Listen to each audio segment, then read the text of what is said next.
Good evening, ladies and gentlemen. No. Let me start again. Hello, everyone.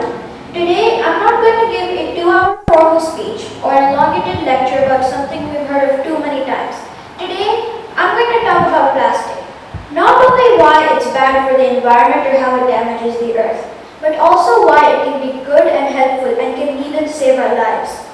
The probability of your life being saved because of plastic is higher than you think. Let me explain.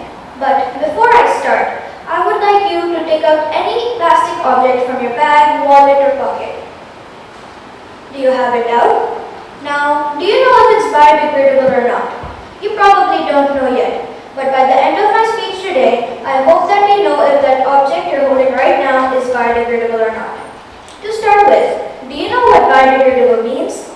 It means reusable or recyclable. Over here, I have some plastic recycling symbols.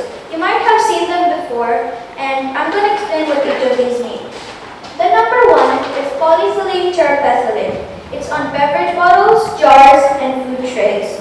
Number 2 is high-density polyethylene. It's on milk jugs, bottles, and plastic bags. Number 3 is PVC. It's on cooking oil bottles, pipes, and cables. Number 4 is low-density polyethylene. It's on flexible plastics such as shrink wrap. Number 5 is polypropylene. It's on straws and syrup bottles. Number 6 is PS. It's on egg cartons and CD cases. And number 7 is a combination of a bunch of different plastic, such as tennis ball tubes.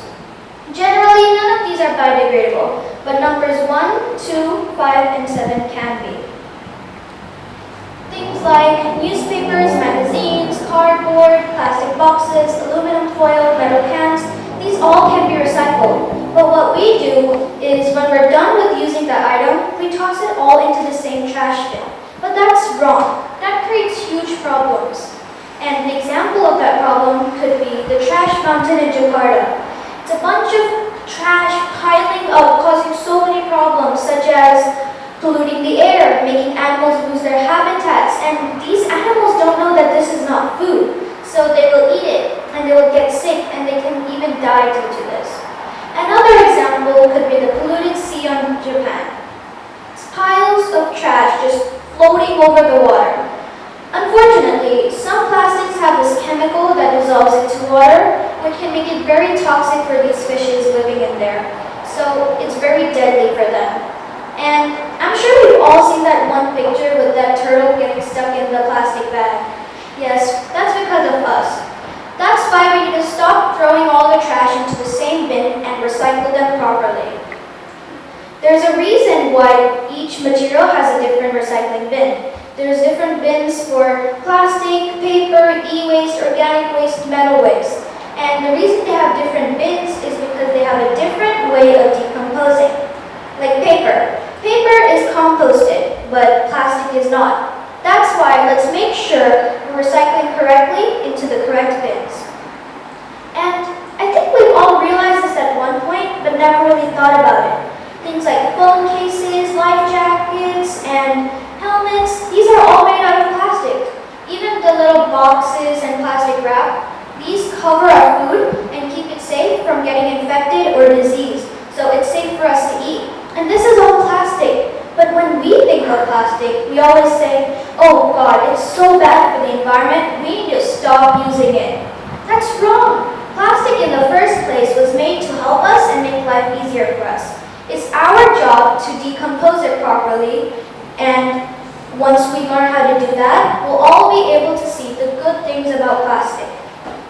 Did you know the world produces 400 million tons of plastic per year globally, and it's estimated to double by 2034. And that's not a very long time away. 50% of that plastic is single-use, and 9% of it is actually recycled. Thankfully, there are many shops that are trying their best to use eco-friendly materials to contribute to help save the environment. And did you know, actually, plastic has less impact on the environment than paper? It also has high durability, can hold a lot of weight, and has strong toughness. And sometimes we might find ourselves unable to recycle because we can't find any recycling bins around our streets. But that's okay. we can still save these materials and use it for something helpful around the house or something fun to enjoy with. For example, with empty cardboard rolls, you can make a marble maze, or empty cans, you can make a pencil pod. So no matter if the object is recyclable or not, there's always a way to use these materials. Did you know each ton of paper recycled can save 17 trees, 380 gallons of oil, 3 cubic yards of landfill, 4,000 kilowatts of energy, and 7,000 gallons of water? That's a lot we can save by just recycling paper. But unfortunately, most countries have a waste management problem. Of course, let's do something about it. Obviously, let's recycle the correct things in the correct bins, but also spread awareness to friends, family, and relatives. Maybe even show them the video of my speech. Just before I end today, I have a quick task laid in front of me. I would like to call a volunteer up on stage to separate these materials into can be recycled and can't be recycled. You'll have 30 seconds to do it, and it's okay if you don't get them all right. It's just a fun task to end my speech. Who would like to volunteer? Please come up on stage.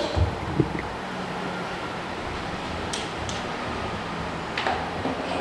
You'll have 30 seconds to separate these items. Time starts now.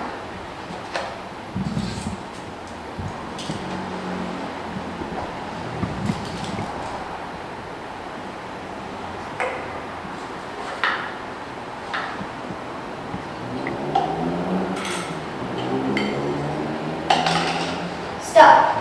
Okay, everything here can be recycled except the straw, the tissue, and the plastic spoon. Everyone give a round of applause for our volunteers. You can return back to your seats. Just before I end today, I have one final question. That object you took out at the start of my speech, do you find